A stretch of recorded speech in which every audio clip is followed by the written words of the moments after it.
স্বাগতম সময় এখন চ্যানেলে। আজকে থাকছে 2025 সালে বাংলাদেশি নাগরিকদের জন্য ভিসা প্রাপ্তির বর্তমান পরিস্থিতি। প্রথমেই বলি ভারতের কথা। বর্তমানে বাংলাদেশিদের জন্য ভারতীয় ট্যুরিস্ট ভিসা এখনও চালু হয়নি।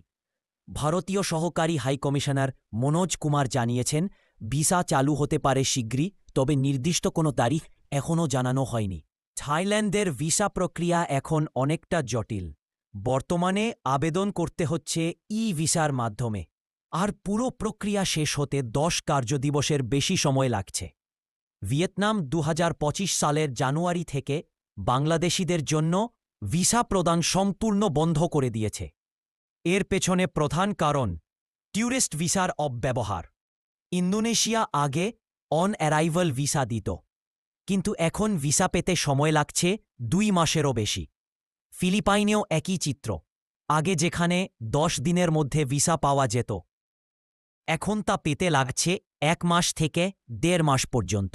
এই ভিসা সংকটের মূল কারণ হিসেবে বিশেষজ্ঞরা বলছেন ট্যুরিস্ট ভিসার অপব্যবহার ও বেআইনি অভিবাসনের প্রবণতা। ফলে যারা বৈধভাবে ভ্রমণ করতে চান তাদের জন্য এখন ভিসা পাওয়া হয়ে দাঁড়িয়েছে বড় চ্যালেঞ্জ।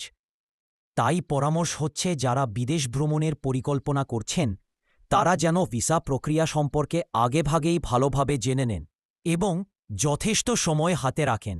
আপনার মতামত আমাদের জানাতে কমেন্ট করুন, আর ভিডিওটি যদি তথ্যবহুল মনে হয় তাহলে শেয়ার করতে ভুলবেন না।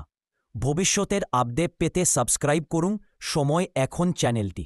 ধন্যবাদ।